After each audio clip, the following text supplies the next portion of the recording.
Welcome friends. অর্থ দপ্তরের যে বিজ্ঞপ্তি বকেয়া ডিএ সংক্রান্ত 3টে বিজ্ঞপ্তি যতবার পড়বেন, যতবার পড়ছি একটা চিন্তা বারবার আসছে যে আবার প্রতারিত হব না তো? শিক্ষকদের,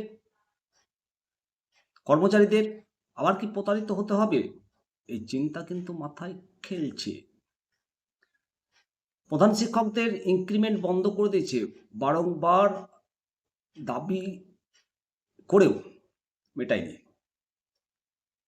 ওয়েস্ট বেঙ্গল হেলথ স্কিমে আনার কোনো উদ্যোগ নিল না ভোটের আগেও।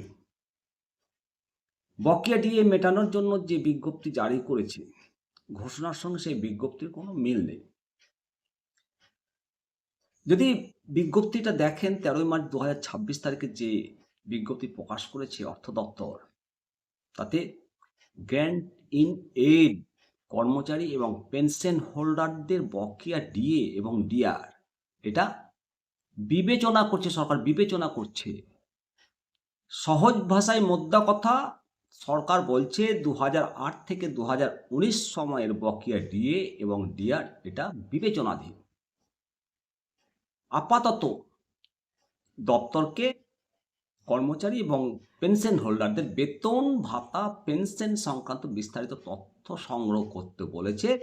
2016 থেকে 2019 ডিসেম্বর পর্যন্ত কত বকেয়া দিয়ে দিয়েছে, জানুয়ারি 2016 থেকে ডিসেম্বর 2019 পর্যন্ত, এবং কত দিয়ে পাওনা রয়েছে।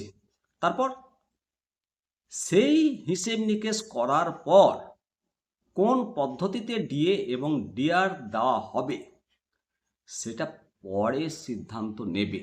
মোদ্দা কথা, এপ্রিল 2008 থেকে ডিসেম্বর 2019 পর্যন্ত এটা আলোচনার সময়কাল আর কি। এই সময়ের মধ্যেটা আলোচনা করবে। আর আপাতত হিসেব চাওয়া হয়েছে জানুয়ারি 2016 থেকে ডিসেম্বর 2019 পর্যন্ত, কিন্তু কোনো স্পষ্ট সিদ্ধান্ত নেই যে বকেয়া টাকা দেবে, কিভাবে দেবে, কোনো স্পষ্ট নির্দেশিকা নেই।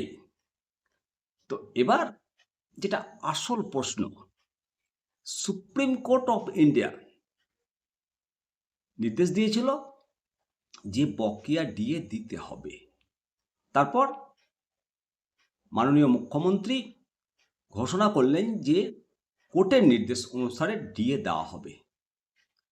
তখন ভেবেছিলাম যে বঞ্চনার অবসান হলো, যাক টাকাটা হাতে পাওয়া যাবে, বহু কষ্টের টাকা, বেতনের একটা অংশের টাকা, সেটা হাতে পাওয়া যাবে। বাট বাস্তবে কি হলো? ঘোষণা করা হলো সেই টাকা দেওয়া হবে ঠিকই, কিন্তু সেই টাকা আপনি হাতে নাড়তে পারবেন না, স্পর্শ করতে পারবেন না, সেটাকে 2 বছর পিএপে আটকে দেওয়া হবে। অর্থাৎ বাস্তবে হাতে কিছুই পাওয়া যাবে না, জিরো। প্রভিডেন্ট ফান্ডে তো আমরা টাকা কাটাই, বেসিকের যে পরিমাণ টাকা কাটানোর দরকার তার থেকে অনেকে আরো বেশি পরিমাণ টাকা কাটায়। এই দ্রব্যমূল্যের বৃদ্ধির সময়ে এই টাকাটা যদি হাতে পাওয়া যেত, কর্মচারীরা অনেকে অনেক কিছু প্ল্যান করে রেখেছিল, সেই প্ল্যানে কার্যত জল ঢেলে দেবে। তাহলে এটা কি সত্যি কোর্টের নির্দেশ মানা হলো, নাকি মাননীয় কোর্টের অর্ডারকে ঘুরিয়ে নতুন একটা রূপদান করা হলো? বছরের পর বছর সরকারি কর্মচারী, শিক্ষকগণ ডিএর জন্য আন্দোলন করছেন। বর্তমান রূপায় 40% দিয়ে বাকি রয়েছে। আদালত গেছে, কত অপমান, কত কটু কথা সহ্য করতে হয়েছে সমস্ত কর্মচারী, সমস্ত শিক্ষক। আদালতের নির্দেশ এলো, কিন্তু শেষ পর্যন্ত সেই নির্দেশের এমন অর্ডার জারি করা হলো, এমনভাবে ব্যাখ্যা করা হলো তাতেই মনে হচ্ছে যে কর্মচারী শিক্ষকদের যে প্রাপ্য, সেই প্রাপ্য থেকে তো বঞ্চিতই থাকতে হলো, বঞ্চিত তো থেকে গেলাম। বাস্তব সত্যটা খুব পরিষ্কার স্পষ্ট।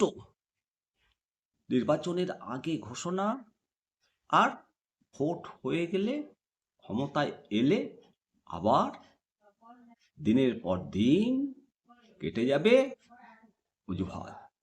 টাকা নেই, অর্ডারেও লেখা রয়েছে টাকা নেই, এটা অর্ডারে উল্লেখ করেছে।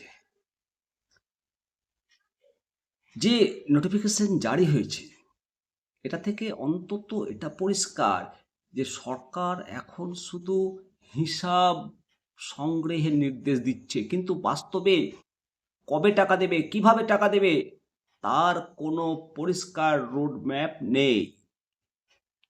অ্যাকচুয়ালি এটা প্রমাণ হয়ে যাচ্ছে যে রাজ্যের ভাড়ার শূন্য, টাকা নেই,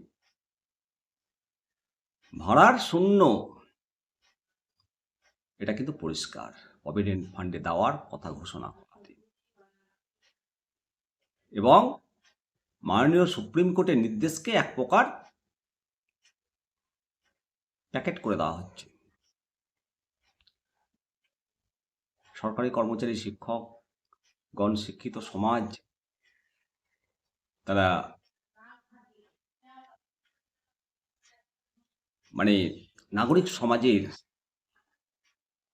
একটা বিশেষ বুদ্ধিজীবী সমাজের মধ্যে পড়েন। আমরা সবই বুঝতে পারছি, কর্মচারীরাও সব বুঝেন, শিক্ষকরাও সব বুঝেন, সবাই সব বুঝে গেছেন। কথায় আছে হাতে হ্যারিকেন, সত্যটা স্পষ্ট হয়ে গেছে। সব থেকে একটা জিনিস খুব ভালো লাগছে যে এই দুঃসময়ে বিজেপি যে প্রতিশ্রুতিটা দিয়েছে, সরকারে এলে ৪৫ দিনের পে কমিশন, সপ্তম পে কমিশন, অষ্টম পে কমিশনের পুরোপুরি সুযোগটা দেবে, কর্মচারী হাতে পাবেন, কেন্দ্রীয় হারে ডিএ পাবেন। যেভাবে ব্যান্ডেড অ্যাড ঘোরাফেরা করছে, প্রতিশ্রুতিটা মিথ্যা কি মনে করেন? আমার তো অন্তত মনে হচ্ছে না, মিথ্যা নয়। অবশ্যই চিন্তা করার সময় এসছে। একটা কথা বলতেই হয়, আইন বলছে আপনার অধিকার রয়েছে, কোর্ট বলছে আপনি টাকা পাবেন, সরকারকে টাকা দিতে হবে। সরকার বলছে দেব, কিন্তু এখন নয়। এই যে পার্থক্যটা, এই পার্থক্যটা সবাই কিন্তু বুঝে গেছে, সবাই বুঝে গেছে। ২০২৬ নির্বাচন, ভোট বড় বালায়। সরকারি কর্মচারী, শিক্ষক বন্ধুগণ, এবার অন্তত আপনার ভোটের মূল্যটা রয়েছে, বিশাল মূল্য রয়েছে। সেই ভোটের মূল্য আপনাকেই মূল্যায়ন করতে হবে। অবশ্যই কমেন্ট সেকশনে কমেন্ট করবেন। ভালো থাকবেন। জয় হিন্দ, বন্দে মাতরম, ভারত মাতা কি জয়।